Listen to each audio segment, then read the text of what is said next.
اعوذ باللہ من الشیطان الرجیم بسم اللہ الرحمن الرحیم۔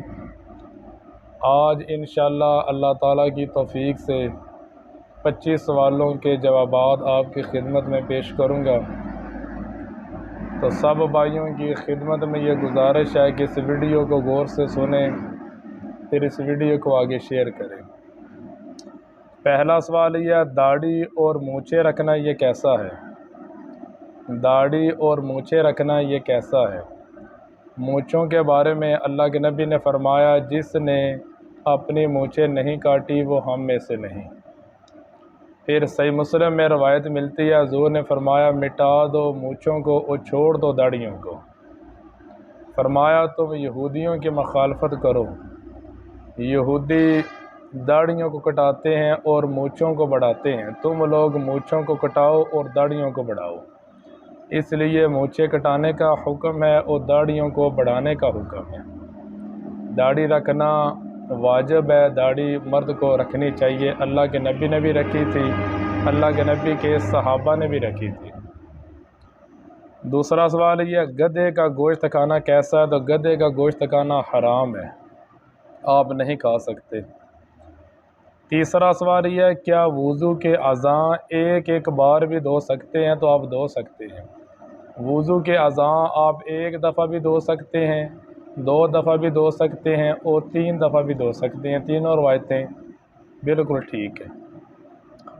چوتھا سوال یہ ہے، کیا کھڑے ہو کر پانی پی سکتے ہیں؟ پی سکتے ہیں۔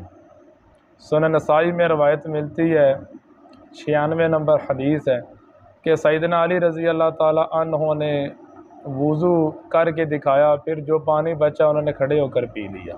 تو کھڑے ہو کر بھی پانی آپ پی سکتے ہیں۔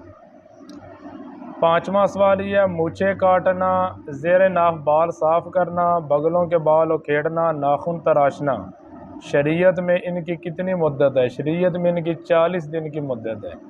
40 دن کے اندر اندر آپ نے زیر ناف بال صاف کرنے ہیں، مونچھیں کاٹنی ہیں، بغلوں کے بال اکھیڑنے ہیں اور ناخن تراشنے ہیں۔ اگر 40 دن سے زیادہ وقت گزر جائے تو پھر آپ گناہ گار ہوں گے۔ 40 دن کے اندر اندر آپ نے یہ سب کچھ کرنا ہے۔ اگلا سوال یہ، مسح کرنے کا کیا طریقہ ہے؟ مسح کرنے کا بالکل آسان طریقہ ہے۔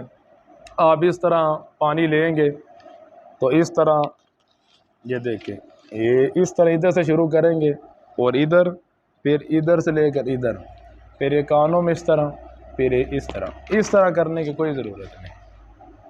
تو یہ مسح کرنے کا سنت طریقہ ہے، آپ اس طرح مسح کریں گے۔ اگلا سوال یہ ہے، کیا عورت بھی اپنے پورے سر کا مسح کرے گی؟ ہاں بالکل، عورت بھی اپنے پورے سر کا مسح کرے گی۔ اگلا سوال یہ ہے، پگڑی پر مسح کرنا کیسا ہے؟ تو پگڑی پر آپ مسح کر سکتے ہیں، سنن نسائی میں روایت موجود ہے۔ 9واں سوال یہ ہے، کیا رسول کریم نے اپنی زندگی میں کسی کے اقتداء میں نماز پڑھی تھی؟ کیا نبی علیہ السلام نے کسی کے پیچھے نماز پڑھی تھی؟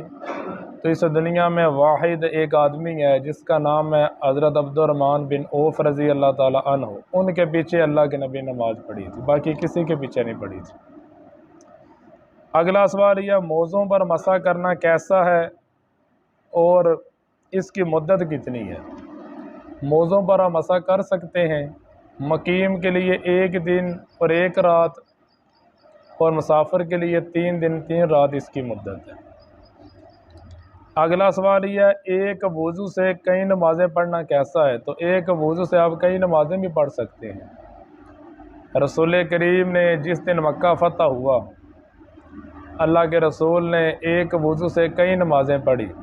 سیدنا عمر رضی اللہ تعالیٰ عنہ نے عرض کیا، اللہ کے نبی، آج آپ نے وہ کام کیا جو پہلے کبھی نہیں کیا۔ تو آپ نے فرمایا، عمر میں نے قصداً ایسا کیا، یعنی ایک وضو سے آپ کئی نمازیں بھی پڑھ سکتے ہیں۔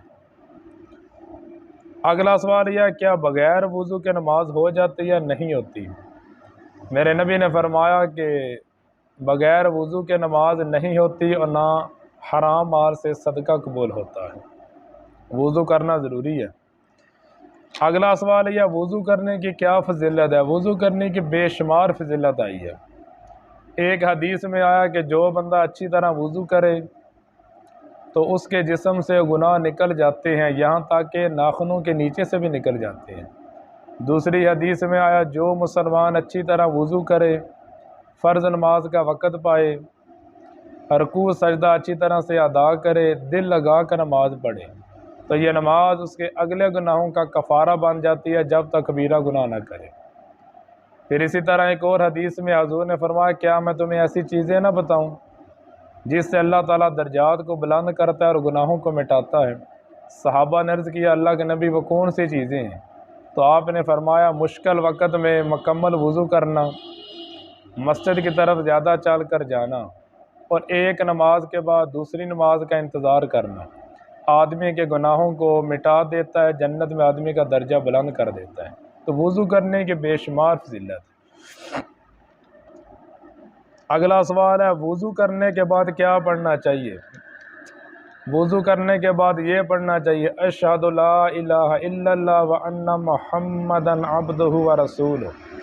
آپ نے فرمایا جس نے وضو کے بعد یہ پڑھا، جنت کے 8 دروازے ہیں جس میں سے چاہے مرضی جنت میں چلا جائے۔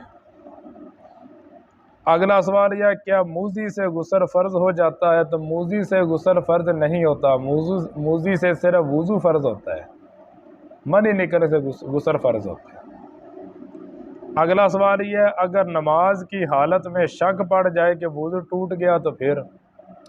صحیح مسلم میں روایت ملتی ہے، سنن نسائی میں بھی یہ حدیث موجود ہے کہ ایک آدمی نے عرض کیا اللہ کے نبی اگر نماز میں یہ شک پڑ جائے کہ میری ہوا خارج ہوگی تو میں کیا کروں؟ آپ نے فرمایا جب تک تو بو نہ پائے یا آواز نہ سنے اپنی نماز سے نہ پھر۔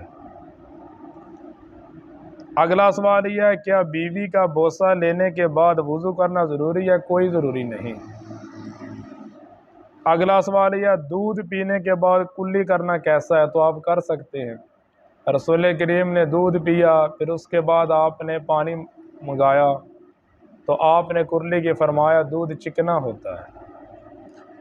اگلا سوال یہ مرد اور عورت کی شرمگاہ کے لگ جانے سے کیا غسل ضروری یا ضروری ہو جاتا ہے؟ منی نکلے یا نہ نکلے، جب مرد اور عورت کی شرمگاہ مل جائے تو دونوں پر غسل کرنا فرض ہو جاتا ہے۔ اگلا سوال یہ کیا عورت کو بھی احتلام ہوتا ہے؟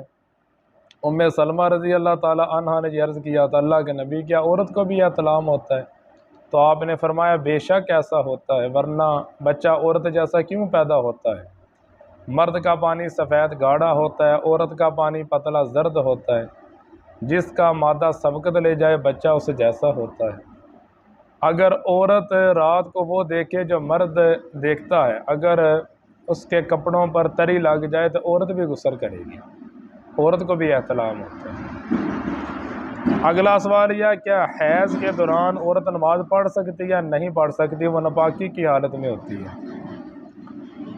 اگلا سوال یہ کیا غسل جنابت فوراً کر لینا چاہیے؟ آپ کی اپنی مرضی ہے۔ نبی علیہ السلام کبھی رات کے جب آپ بیوی سے ملاقات کرتے اسی وقت ہی غسل کر لیتے، اور کبھی کبھار آپ وضو کر کے سو جاتے، نماز فجر سے پہلے غسل کرتے۔ اگلا سوال یہ ایک کپڑے میں نماز پڑھنا کیسا ہے؟ تو آپ پڑھ سکتے ہیں، ایک کپڑے میں بھی آپ نماز پڑھ سکتے ہیں۔ اگلا سوال یہ ہے کیا غسل کے بعد وضو کرنا ضروری ہے؟ کوئی ضروری نہیں، غسل کرنے کے بعد وضو کرنا کوئی ضروری نہیں، اور اگر چھوٹے پیشاب کے قطرے نکل جائیں یا ہوا خارج ہو جائے یا شرمگاہ کو ہاتھ لگ جائے تو پھر آپ کا وضو ٹوٹ جائے گا، پھر غسل کرنے کے بعد آپ کو وضو دوبارہ کرنا پڑے گا۔ تو آج کا آخری سوال ہے کیا جنابت کی حالت میں کھانا کھا سکتے ہیں؟ کھا سکتے ہیں۔ نبی علیہ السلام جب جنابت کی حالت میں ہوتے، سونے اور کھانے کا ارادہ کرتے تو نبی علیہ السلام وضو کر لیتے، یعنی ناپاکی کی حالت میں آپ کھانا کھا سکتے ہیں۔ ما علینا الا البلاغ المبین۔